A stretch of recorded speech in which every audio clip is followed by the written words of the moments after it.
అందరికీ నమస్కారం. గౌతమిపుత్ర శాతకర్ణి ఈ సినిమా పేరులోనే ఒక పవర్, ఒక పౌరుషం ఉంది. అందుకే ఈ సినిమాని చేస్తున్నారు బాలయ్య బాబు గారు.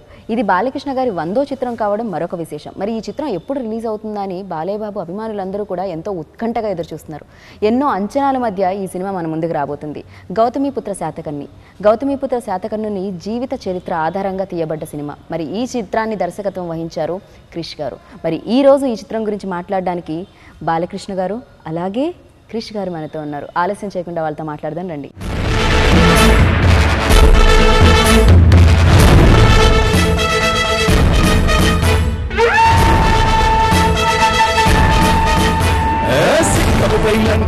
బాలుడు పేరు శాతకర్ణి, సవారి చేసిన పేరు శాతకర్ణి. నమస్తే అండి. మేము చాలా హ్యాపీగా ఉన్నాం. ఫస్ట్ ఆఫ్ ఆల్ కంగ్రాచులేషన్స్ అండి. ఎందుకంటే సూపర్ డూపర్ హిట్ అయిపోయింది ఆల్రెడీ. ఎందుకంటే మా ముందుకి సినిమా రాకపోయినా మాకు అర్థమైపోయింది ఇది సూపర్ డూపర్ హిట్ అని. So thank you so much. First of all thank you so much అండి మీకు. ఎందుకంటే మేము బాబు గారిని ఎలా అయితే చూడాలనుకుంటున్నామో అలా చూపించారు. మాకు గౌతమిపుత్ర శాతకర్ణి ఎలా ఉంటారో తెలియదు, కానీ ఉంటే ఇలానే ఉంటారు అని అనిపించింది నాకు. So thank you so much. First of all చెప్పండి, అసలు ఈ ఆలోచన రావడం ఎక్కడి నుంచి వచ్చింది క్రిష్ గారు? ఇది అది ఒకసారి నేను వెనక్కి వెళ్తే నాకు గూస్ బంప్స్ వచ్చినాయండి. మీరు ఫస్ట్ చెప్తున్నప్పుడే ఎలా ఉంటాడో తెలియదు గౌతమిపుత్ర శాతకర్ణి అనేది. ఒక కథ ఆ కథ కొన్ని ఎన్నుకుంటుందండి. అంటే చాలా అదృష్టవంతుడు. ఈ కథ ఎవరికైనా ఎన్నుకోవచ్చు, నన్ను ఎన్నుకుంది చెప్పడానికి. ఒక కథానాయకుని కోరుకుంటానండి, ఆయన మాత్రమే ప్లే చేయాలని. రాస్తున్నప్పుడు నాకు ఏ రూపం, నేను మొదటిసారి పెన్ని పేపర్ మీద పెట్టినప్పుడు నా మనసులో వచ్చిన రూపం బాలకృష్ణ గారిని. నేను ఆడియో ఫంక్షన్లో చెప్పాను, ఆ రాజస్వం ఎలా ఉండాలి, ఆయన కదులుతుంటే ఒక అగ్గి కాగడ రగులుతున్నట్టు ఉండాలని చెప్పాను. నిజంగా ఏదో ఇప్పుడు ఇంటర్వ్యూ కోసం లేకపోతే బాలయ్య బాబు పక్కన కూర్చున్నానని చెప్పడం కాదండి. ఐ వాస్ రియల్లీ అంత ఆ ప్యాగనిజంలోకి వెళ్ళి రాయటం జరిగిందండి. మామూలు వీరుడు కాదు ఇతను. Is an extraordinary military genius అన్నమాట అతను. అట్ ద సేమ్ టైం అతనిలో ఒక గౌతమిపుత్ర శాతకర్ణిని ఒక హ్యూమన్ ఫామ్లో ప్రజెంట్ చేయడానికి ట్రై చేశామండి. అతను ఓన్లీ రాజు, ఓన్లీ కింగ్ ఆఫ్ వారియర్ కాదు, అతనికి అతని తల్లితో ఉన్న అనుబంధం, శాతకర్ణికి వాసిష్ఠితో తన భార్యతో ఉన్న అనుబంధం, తన కొడుకు, తన బాధ్యతలు, ఎథిక్స్, మొరాలిటీస్. కొంచెం ఎక్కువ టైం తీసుకుంటాను అది ఎక్కడ స్టార్ట్ అయింది అనేది. మనం నాగార్జున సాగర్ అని వింటా ఉన్నామండి. అవును, ఆచార్య నాగార్జున యూనివర్సిటీ విన్నామండి. ఆ నాగార్జునుడు ఎవడు? మనకు తెలిసినంత వరకు ఒక బౌద్ధ గురువు. బట్ మీరు మన వికీపీడియాలోకి వెళ్ళి ఆచార్య నాగార్జున అని కొడితే గురు ఆఫ్ శాతవాహనాస్ అని ఉంటుంది. ఆయన మనకి చాణక్య చంద్రగుప్తులాగా ఆయన గౌతమిపుత్ర యజ్ఞశ్రీ శాతకర్ణి అని, అది సెకండ్ ఏడీలో మన గౌతమిపుత్ర శాతకర్ణి తర్వాత కొన్ని తరాల తర్వాత రాజు. అవును, ఆయనకి అనేకమైన లేఖలు రాశారండి. సుహృల్ లేఖ అంటారు వాటిని అన్నమాట. ఆచార్య నాగార్జునుడు ఎక్స్ట్రాడినరీ. అప్పుడులో ఎథిక్స్ ఏంటి, మోరల్స్ ఏంటి, ఎలా గైడ్ చేయాలి, ఎలా పరిపాలించాలనేది అదంతా మన దగ్గర ఉంది, కానీ మనం ఎప్పుడు అటువైపు దృష్టి పెట్టలేదండి. గమ్మత్ ఏంటంటే ఆచార్య నాగార్జున యూనివర్సిటీలో ఒక జర్నలిజం మ్యాగజైన్ ఉంటుందండి, దాని పేరు కూడా సుహృల్ లేఖ అని. కానీ ఎంతమంది అసలు ఏం జరిగిందనేది అది మా దగ్గర ఉందండి. అది ఫస్ట్ అది ఆ పుస్తకం కావాల్సి వచ్చినప్పుడు మాకు తెనాలి నుంచి ఒక స్నేహితుడు సాయిమాధవ్ బుర్రా గారికి వస్తే నేను బాలయ్య బాబుకి ఇవ్వటం జరిగిందన్నమాట. It's rare book. అన్నీ మన పక్కనే ఉన్నాయండి, కానీ మనం చూడలేదు. చిన్నప్పుడు మా తాతయ్య గారు జాలముడి రమణయ్య గారు గుంటూరులో పోలీస్ ఆఫీసర్గా ఉండేవారు. మేము అమరావతిలో వెళ్తున్నప్పుడు ఎవరో ఒక మహానుభావుడు అండి, ఎక్కడున్నారో ఆయన, కానీ ఆయన ఎవరో నాకు కథగా చెప్పారన్నమాట. ఇక్కడి నుంచి ఏలారా, అమరావతి అనేది ఒకప్పుడు గొప్ప రాజధాని, దాని తర్వాత ఇక్కడ ధరణికోటలో వాసిరెడ్డి గారు ఆ జమీందార్, ఆ క్రోనాలజికల్లీ ఆయన చెప్పారండి. లేలగా తెలుసు, అప్పటికి మీకు లేదు, ఈ ఆలోచనే లేదు, కథగా తెలుసు అంతే కథగా. 2011లో స్టార్ట్ అయింది. 11-12లో కృష్ణశాస్త్రి గారు, పరబ్రహ్మ శాస్త్రి గారు వాళ్ళు ఈ నాణ్యాలని ఎస్కవేట్ మన కోటిలింగాల కరీంనగర్లో కొండాపూర్, అవును అక్కడ, అవును సార్, ఇప్పుడు ప్రస్తుత తెలంగాణ మన కరీంనగర్లో ఉందమ్మా. ఆ కాయిన్స్ వచ్చినప్పుడు this the first time I started Satavahana coinage అనేది ఒక చిన్న టైప్ చేస్తే అప్పుడు లాట్ ఆఫ్ ఇన్ఫర్మేషన్ అండి, చాలా ఇన్ఫర్మేషన్ ఉంది. ఇప్పుడు నేను చెప్తే మన ఇంటర్వ్యూ సరిపోదు, ఎందుకంటే సంవత్సరంన్నర ఒక ఐన్స్టీన్ ఒక రిలేటివ్ థియరీని ఎలా అనుకుంటాడో, లేకపోతే ఒక హిస్టారియన్స్ ఎలా అంటాడో కొన్ని వందల ఈక్వేషన్స్ వేసుకొని ఇది రీసెర్చ్ చేసుకొని ఆ కథను రాస్తున్నప్పుడు ప్రతిసారి ఒకే హీరో కదిలేవాడండి. ఈయన కోసం మాత్రమే 100వ చిత్రం కావటం అనేది నా అదృష్టము. ఇది ఇట్స్ గాడ్స్ బ్లెస్సింగ్ బేసికల్లీ. ఆయన గనక ఈ సినిమా గౌతమిపుత్ర శాతకర్ణిని తర్వాత చేద్దామంటే ఆ తర్వాత 5 ఏళ్ళైనా 10 ఏళ్ళైనా 20 ఏళ్ళైనా నాగేవాడిని. ఆయన చేసిన రోజు చేస్తుండేవాడిని. There is no other man who can do that actually. ఈ సినిమా రిలీజ్ అయిన తర్వాత కదా నాన్నగారు కూడా చేద్దాం అనుకున్నారు అట. ఆ విషయం మీకు ముందు తెలియదని నేను విన్నాను, ఆ తర్వాత తెలిసింది. అసలు ఏమిటండి కోఇన్సిడెన్స్? అంత కాకతాళీయంగా యాదృచ్ఛికంగా జరిగింది ఇదంతా. నేను కూడా ఇక 100వ సినిమా ఎటువంటి సినిమా చేయాలి అన్న ఒక క్లిష్ట పరిస్థితుల్లో ఉన్నప్పుడు, సతమతం అవుతున్నప్పుడు, నాలో నేను ఒక కాన్ఫ్లిక్ట్ జరుగుతున్నప్పుడు, అంతర్యుద్ధం జరుగుతున్నప్పుడు ఎన్నో కథలు వినడం జరిగినాయి. కొన్ని నచ్చలేదు, కొన్ని ఏమో నా 100వ చిత్రం స్థాయికి అనిపించలేదు. సరే ఒక్క కథ నేనే అనుకుని ఏదో చేసుకుంటున్నాను, ఆ రైతు అని అప్పుడు అనుకుని కృష్ణవంశీ గారి డైరెక్షన్లో అనుకుని జరుగుతూ ఉండింది. సడన్గా కవర్ పెట్టాను ఆయన నన్ను కలవాలని. అంతకుముందు పరిచయం కూడా ఎప్పుడన్నా ఫంక్షన్స్లో అది కలవడం అంత ఇది కూడా లేదు మాకు, అటాచ్మెంట్ కానీ ఎటువంటి. సరే ఇట్లా చెప్పారు, ఒక ఎవరినైతే ఎవరి ద్వారా అయితే కబురు పంపారో అట్లా ఒక అద్భుతమైన సబ్జెక్టు అనుకుంటున్నాను, వచ్చి డిస్కస్ చేస్తాను. సరే అన్నాను. ఆయన రావడం జరిగింది, కలిశారు, చెప్పారు ఇట్లా గౌతమిపుత్ర శాతకర్ణి అనుకుంటున్నామని. మరి కథగా కంటే కూడా ఆయన ఉన్న ఎంతూసియాజం రాగానే చెప్పడం, ఇంకోటేమో ఒక తెలియని ఒక వీరుని గాథ. చల్లని సముద్రం దాగిన బడబాలనంతో ఆ నల్లని ఆకాశంలో కానరాని భాస్కరులు అందరూ అంటారు అన్నారు మహాకవి దాశరథి గారు. సరే అలాగే ఇది బాగుంది, ఒక ఏమో అంత అంటే ఎట్టాంటి కట్టె కొట్టే తెచ్చే అలాగా అయిపోయింది మొత్తం. అంతే, ఎక్కువసేపు కలవలేదు, ఒక 10 నిమిషాలు అనుకుంటా ఫస్ట్ మీటింగ్. అంతే, అంటే సినిమా ఎంత ఫాస్ట్ గా తీసేశారో చెప్పడం కూడా. ఎస్ చేస్తున్నాం ఈ సినిమా అన్నాను. అంతే అంతే దయవచ్చాది.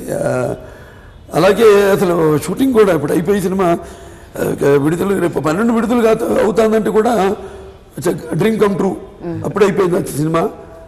అనగా మొన్నే మేము అంటే మొరొక వెళ్ళినట్టో లేకపోతే జార్జియాలో షూట్ చేసాం, ఇన్ని లొకేషన్స్లో చేసాం. అలాగే మధ్యప్రదేశ్ మహేశ్వర్లో షూటింగ్ చేసాం, ఆల్మోస్ట్ 4 రోజులు షూటింగ్ చేసాం అక్కడ. సరే ఏంటో అంతా ఒక కళలాగా అయిపోయింది మొత్తం. సో ఇంత తొందరగా సినిమా, ఇంత పెద్ద చిత్రం ఇంత తొందరగా అవ్వడం.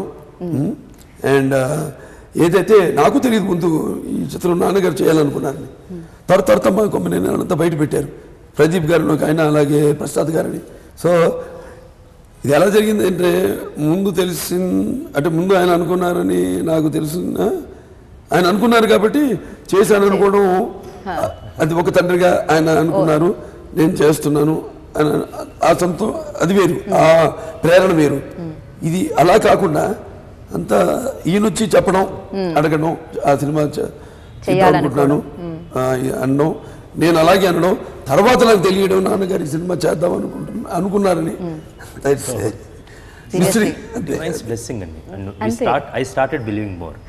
అంతకుముందు నేను నమ్మకాలు ఉండేవి, బట్ ఇది ఒక ముహూర్త బలం కావచ్చు, వాట్స్ గాడ్స్ బ్లెస్సింగ్ అనేది ఈ సినిమాలో నిన్నగాక మొన్న అక్కడ నేను కథ చెప్పినట్టుందండి.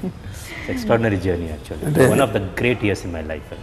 అంటే అంటారు పరహితము చేయవాడేవాడు పరహితముడగు భూత పంచకముకున్, పరహితమే పరమ ధర్మము, పరహితములకు ఎదురు లేదు సర్వేందు ముఖ్య అని. అలాగే అన్ని మొత్తం ఈ సినిమాకి ఒకటి కాదు, పరహితము చేయనప్పుడు పరహితముడగు భూత పంచకముకున్. భూత అంటే పంచభూతాలని, అలాగే అందరు బ్లెస్సింగ్స్, పంచభూతాలు అయితే, అష్టదిక్కులు అయితేనేమి, శాతకర్ణి అయితేనేమి, గౌతమి బాలశ్రీ గారు అయితేనేమి, వాళ్ళందరూ కూడా వాళ్ళు ఎందుకంటే చారిత్రాత్మకంగా వాళ్ళ గురించి మనకు తెలిసింది చాలా తక్కువ. ఎందుకంటే అప్పటికి హిస్టోరియన్స్ రావడం, హిస్టరీని వాడు క్రోడీకరించడం, అదంతా అప్పటికి ఇంకా మొదలు కాల, క్రీస్తు శకం తర్వాత ఇమ్మీడియట్ ఫస్ట్ సెంచరీ మనకి. సో అప్పటికి ఇంకా హిస్టోరియన్స్ రావడం అదంతా లేదు. కాబట్టి వాళ్ళు ఆవిష్కరించదలుచుకున్నారు. సమయం వచ్చింది ఏంటో అంత అందరి ప్రకృతి కూడా సహకరించి మాకు షూటింగ్ అద్భుతంగా నిరాటంకంగా నిరామంగా ఎటువంటి అడ్డంకులు లేకుండా. అండ్ ఫ్యాన్స్ అభిమానం కూడా, ఎందుకంటే మీ 100వ చిత్రం ఇలాంటి చిత్రం అయి ఉండాలి. ఎందుకంటే నేను ఎప్పుడు అంటాను, వాళ్ళు నేను ఒక యువరత్నంగా పిలువబడుతున్నా, లేకపోతే ఒక నరసింహంగా పిలువబడుతున్నా, అదంతా మా అమ్మగారి ఆశల చలువ, మా నాన్నగారి ఆశీస్సుల చలువ, నా అభిమానుల చలువ అని ఇప్పుడు ఉంటుంటాను. ఈ సబ్జెక్ట్ తీసుకొని అంటే ఈ పాయింట్ తీసుకొని మీ దగ్గరికి వచ్చినప్పుడు అంత దృఢంగా ఎలా నమ్మారు మీరు? ఇంతకుముందు ఆయన అలాంటి సినిమాలు చేయలేదు, మీ 100వ చిత్ర బాధ్యత ఆయనకి ఇచ్చారు మీరు. సో అంత నమ్మకం ఎలా కలిగింది, ఎలా కలిగించారు ఆయన ఆ 10 నిమిషాల్లో? చెప్తారండి. ముందుగా మన ప్రొడ్యూసర్స్ మెచ్చుకోవాలి మనం దానికి. అందులో ఆయన నాన్నగారు కూడా ఉన్నారు, one of the producers Saibaba గారు జాగరు.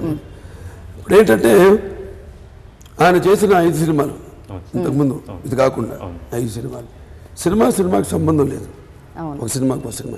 నాకు మొదటి నుంచి కూడా కొంచెం అంటే బాగా నాకు సినిమా తప్ప వేరే ప్రపంచం తెలియదు. సరే తర్వాత ఎమ్మెల్యే అయిన తర్వాత అది వేరు. బట్ మాకు ఎప్పుడు నేను నిద్రపోతున్న కలగని సినిమా గురించే, నేను ఇంట్లో ఉన్నా కూడా ఎప్పుడైనా మంచి సినిమాలు చూడడం. అలాగే నాకు స్టీఫెన్ స్పీల్బర్గ్ ఒకడు మా ఫేవరెట్ డైరెక్టర్. అంటే సినిమా సంబంధం లేకుండా ఒక ఆవిడ తీశాడు, ఫిక్షన్ తీశాడు, జురాసిక్ పార్క్ అని తీశాడు, ఈటీఎన్ తీశాడు, అలాగే అదేది వరల్డ్ వార్ 2 ఫిల్మ్ ఇటువంటి షిండ్లర్స్ లిస్ట్ దానికి. అలా ఒక్కొక్క సినిమాకి సంబంధం లేకుండా ఎన్నో సినిమాలు చేయడం జరిగింది. ఆయన కూడా అలాగే ఒక సినిమాకి సంబంధం లేకుండా చేయడం. నేను నిజంగా చెప్పాలి, నేను అన్ని సినిమాలు చూడలేదు. ఒక ఆశ కంచె దానికి ముందు వేదం అతడు చూడటం జరిగింది. సరే ఆయన వచ్చి ఏమో అందులో తపనుంది. ఇప్పుడు ఇన్ని సినిమాలు ఒకదానికొకటి సంబంధం లేకుండా ఆయన ఇన్ని సినిమాలు చేశారు. మరి వాళ్ళ ఒక ధైర్యం చేసి తీసే ఒక డైరెక్టరు ఈ సినిమాకి ముఖ్యంగా తెలియని కథ, నేను చెప్పే ఇంతకుముందు ఎవరికి తెలియని కదా. ఇంకోటేమో ఒక డిఫరెంట్ నిర్మాతలు ఉన్నారు. ఆరంభింపరు నీచ మానవులు విజ్ఞాస సంత్రస్తులై ఆరంభించి పరిచయించురు విజ్ఞాపతులై మధ్యములు ధీరులు విఘ్న నిహన్యమానులగుచు దృత్తం సోదాతులై అని ఒక పద్యం ఉంటుంది. దాంట్లో ఏంటంటే జనరల్గా దాని అర్థం ఏంటంటే కొంతమంది ముందుగానే మనకెందుకు ఆ పని, అది చాలా కష్టంతో కూడుకున్న పని, అది మనకు ఎన్నో అడ్డంకులు వస్తాయి అని తప్పించుకుంటారు అసలు ప్రారంభించకుండానే. అలా కాకుండా కొంతమంది ఏంటంటే అడుగు పెట్టాక రుచి చూశాక దాంట్లో పనిలో ఉండగానే కొంచెం అడ్డంకులు రావడం, దానికి భయపడి వెనక్కి అటు జారుకోవడం సంభవిస్తుంది.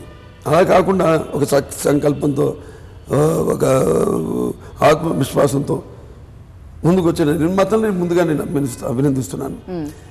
సో తర్వాత ఇక ఆయన వచ్చి చెప్పిన, అంటే నాకు ఎప్పుడు ఎవరు చెప్పినా కూడా ఎంత తక్కువ చెప్పి టు ద పాయింట్, ఏమి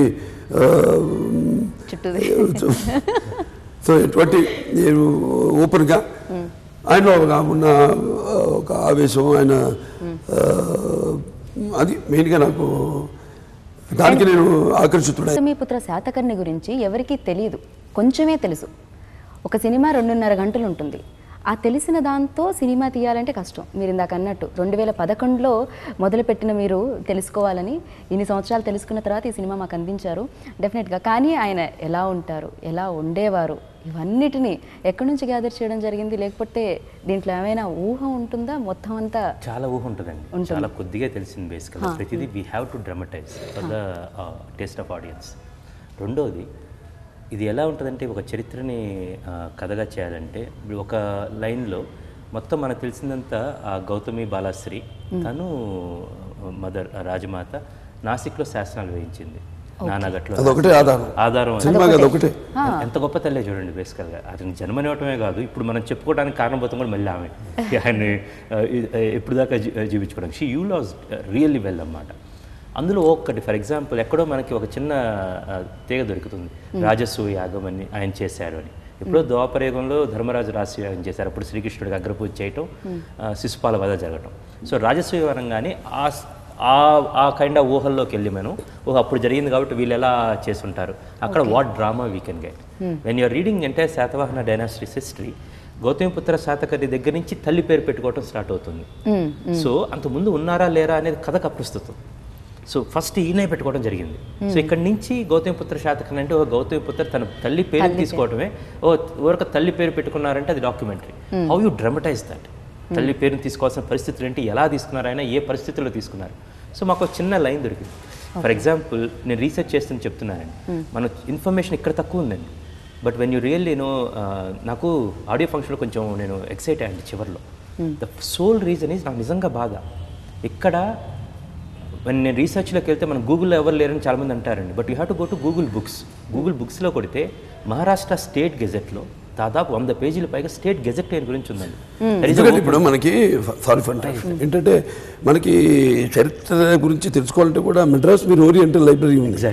అక్కడ లార్డ్ మెకెన్జీ అతనే మన వాళ్ళకంటే కూడా ఎక్కువ ఆయన సేకరించిన ఇన్ఫర్మేషన్, ఈ శాసనాలు ఏంటి ఏంటి ఆయన చాలా రీసెర్చ్ చేసి ఆయన ఇప్పుడు జరిగిన ఇన్సిడెంట్స్ అన్ని ఒక్కొక్క డిఫరెంట్ డైనాసిటీస్ డిఫరెంట్ కింగ్స్ అన్ని కూడా అక్కడ ఉన్నాయి.